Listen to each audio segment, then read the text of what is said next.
wildfire situation in Labrador. My name is Erin Sully with the Government of Newfoundland and Labrador's Communications Branch, and I will be moderating today's virtual update. For the benefit of our speakers, we have 4 reporters joining us via Zoom. Following opening remarks by Premier Furey, reporters will be given the opportunity to ask 1 question and 1 follow-up question in order of the registration for today's news conference. As there are a number of participants on today's call, we are asking that you please remain muted until you are called upon and that reporters keep their cameras off. Premier Furey, I'll now hand it over to you for opening remarks. Well, thank you, Erin, and thank you everybody for joining. I'm here in wonderful Labrador West and Lab City today, as you can see from the backdrop, is a good news day in Newfoundland and Labrador. The entire province is breathing a collective sigh of relief, both for our friends in New West Valley and positive outcome there of the fishermen who were lost at sea. I've been in contact with Glenn and the mayor regularly, to the families, just so that the whole province was praying for you, thinking of you, and now we're so collectively relieved that there's a positive outcome for you and your future.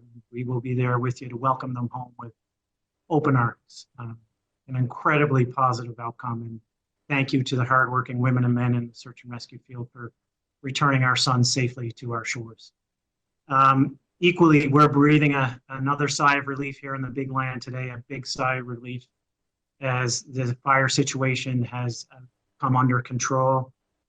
Over the last few days, we've been fortunate enough to have boots on the ground, combined with good weather and good fire suppression activity from the air with our water bombers.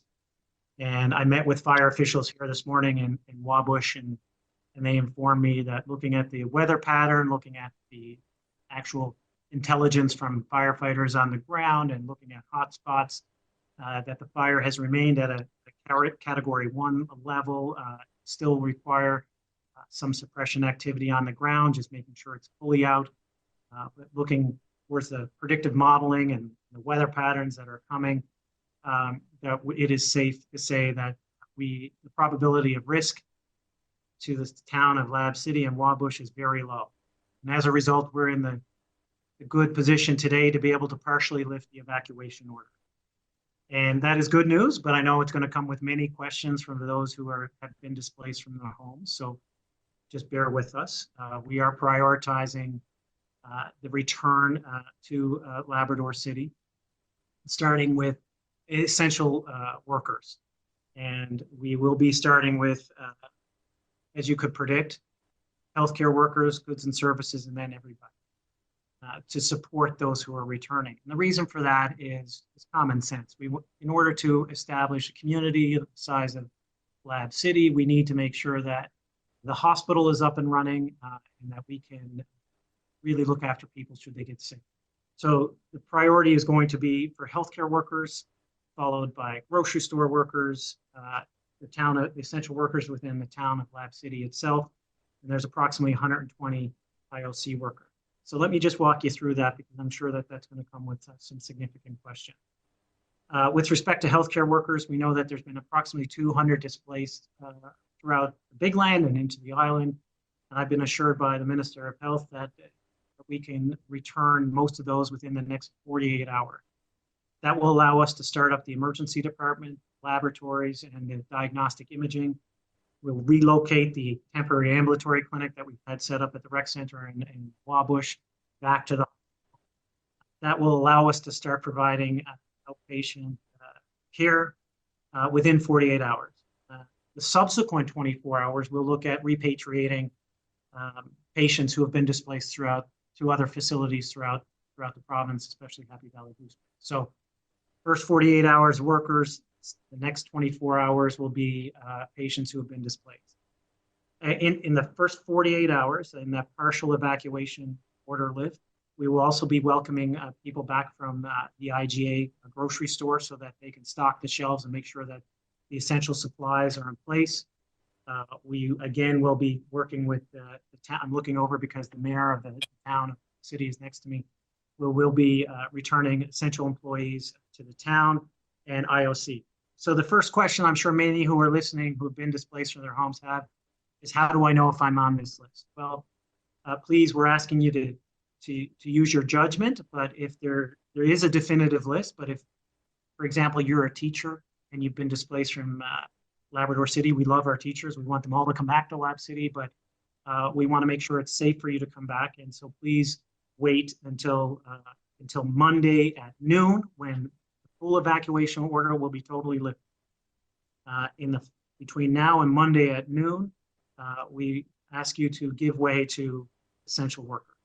Now, there will be a definitive list that you can check to see if you're on that list, and you can do so by phoning a telephone number. It may not be set up currently because this is all happening live, but will be set up within the next hour or so. This telephone number is 709-729-3830, and that will be available between 8:30 a.m. to 8:30 p.m.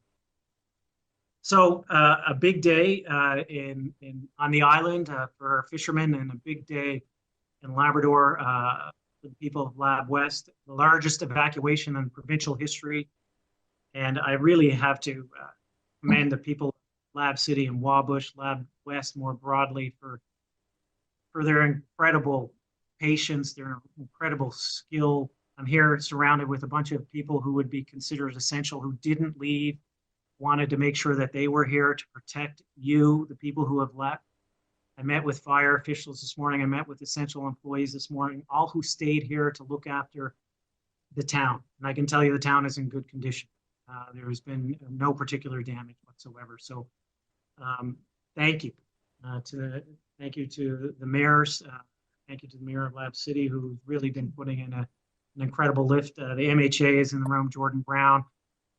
Thank you for being patient and working with us. The lines of communication, I think, have been just incredible. Ron Barron is not here. I know he's got a family emergency he's dealing with, but thank you to him as well from Wabush. But Belinda and Ron has just been incredible partners. And to the hardworking people on the ground who have allowed us to get here, the firefighters, the support staff, the mechanics, the pilots, just an incredible gratitude from everybody across the province to be able to be at this place.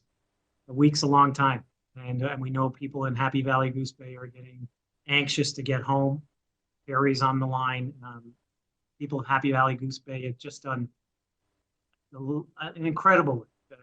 We've said it many times. It's an example of the big heart and the big land, but it's something we're all proud of. It's something I'm proud of. The effort that has been put in.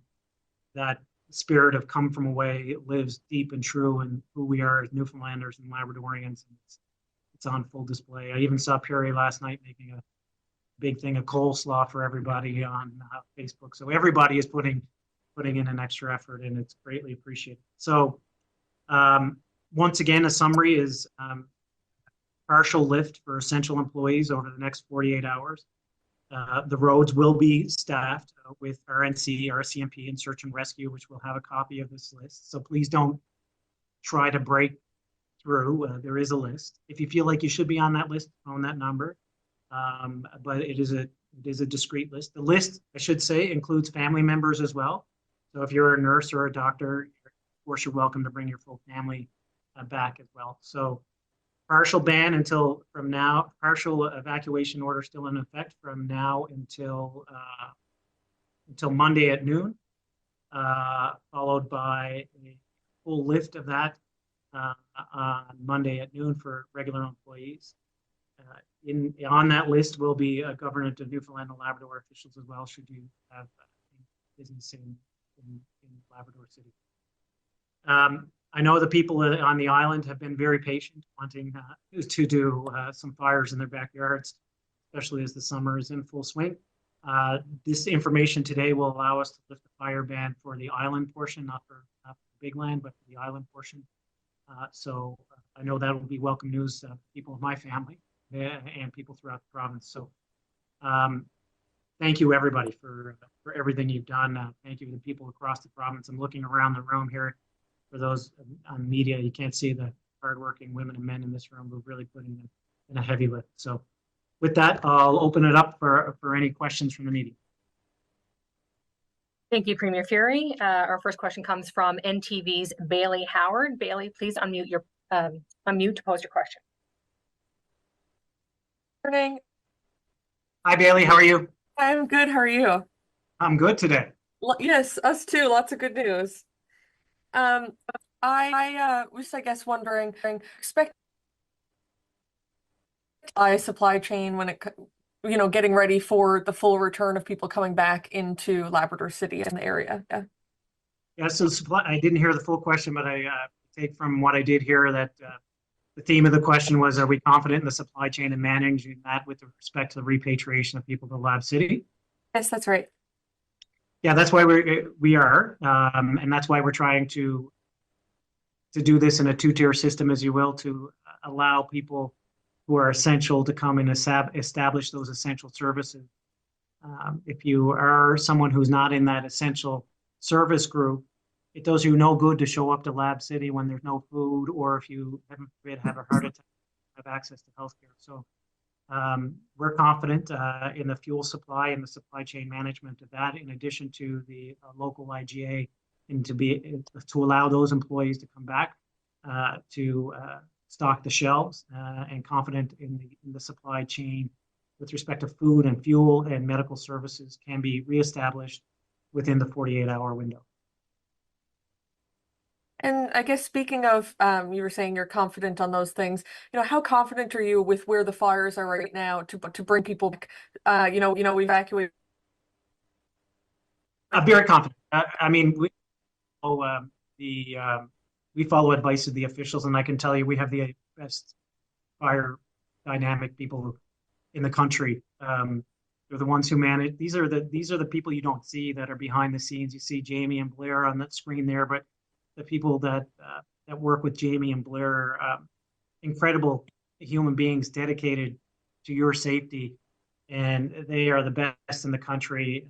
Fire analytic people, the expertise and experience that they have allow them to create a model that is specific for Newfoundland and Labrador based on information and data sets from around the country that allow them to be fairly accurate in their predictive modeling. But the real thing that gave us the most confidence is having 60 people on the ground looking at the fire on the ground and being able to identify, despite the size of it, despite the size of the impacted area, the hotspots themselves. You can identify some from a high level in the airplanes, but being on the ground provides a more specific intelligence and allows the modeling people to be more comfortable. And they were very comfortable this morning, ensuring and quite happy to tell me the news that that they were lifting they were prepared to lift the evacuation order. So a good news day, and just a fluke that I'm even here. I came up to show my support for the essential workers and the firefighters on the ground here this morning. We went to Happy Valley Goose Bay last week to show our support there to people who are evacuated, and to the people of Happy Valley Goose Bay for opening their establishments to support. But this morning, this was a planned trip to say thank you and to show our support on behalf of everybody in the province to people who are still here. So just incredible news today, and so nice to be able to receive it firsthand. Thank you. And our next question comes from the Telegram's Anna Sophie Bellet. Hi, can you hear me? I can. I'm really just wondering, on Monday, when the evacuation order is fully lifted, is there a specific process or procedure in place or set up for the rest of the evacuees as they're going to be heading back? No, from Monday at noon, there will be no checkpoints, and there will be no list because everyone is welcome back into Lab City. We believe that given the distribution of people throughout the province, that the flow won't be the same as you saw the big flow coming out of Lab City on the way out. I mean, that was an urgent, emergent evacuation order where everyone had to leave suddenly. People are displaced around the province now. They're hearing this news live. It will take them 48 to 72 hours to get their stuff together, gather their family, and then start to move back. So the flow of traffic, we don't anticipate to be as slow or as restrictive as it was on the way out. But part of establishing the 2 phases of repatriation is to allow for that orderly flow.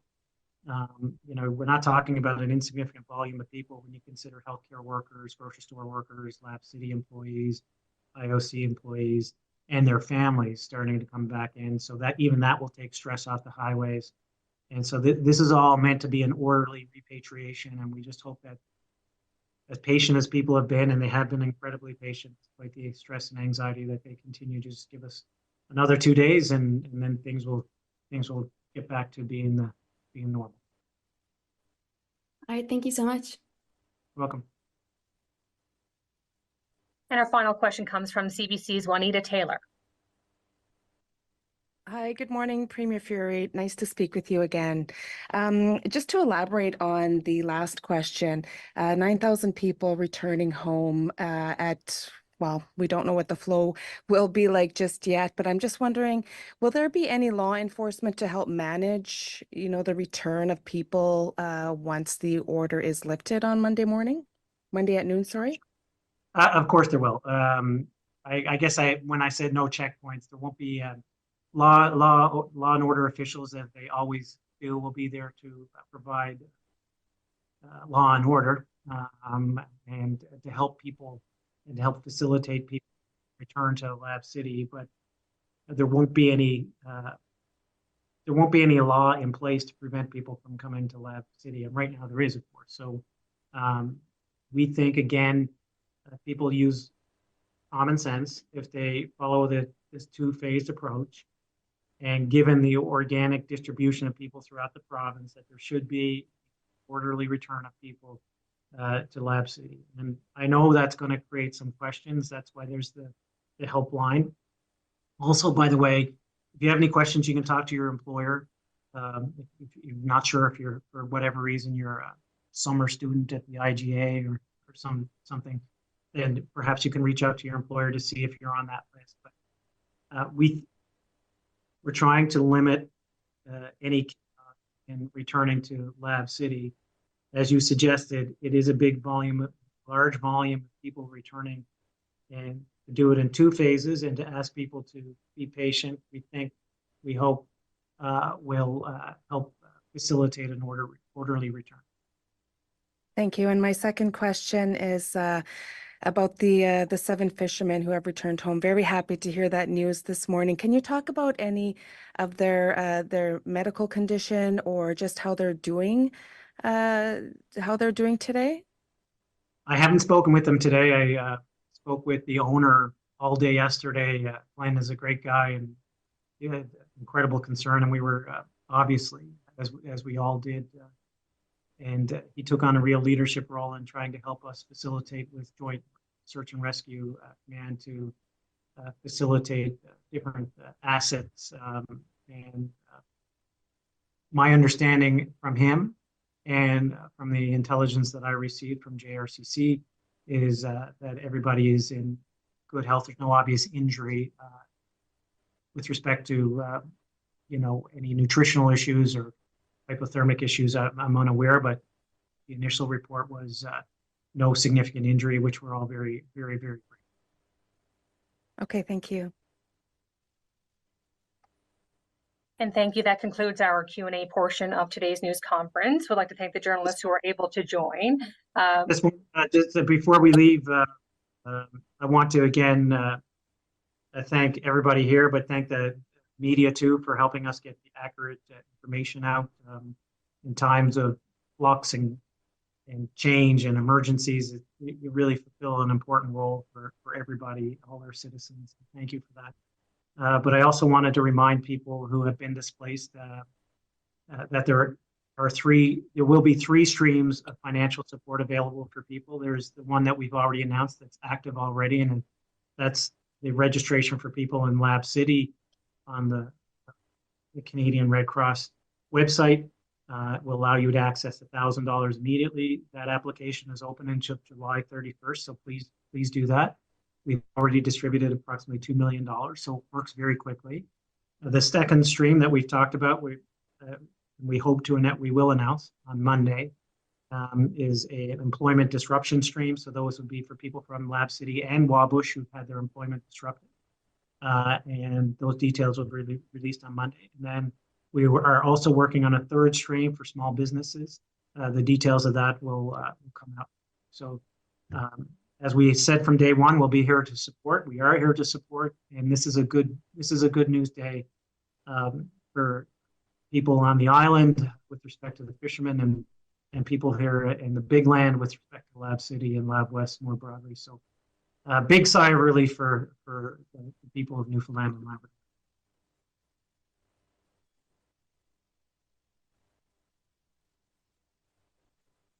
Okay, thank you very much.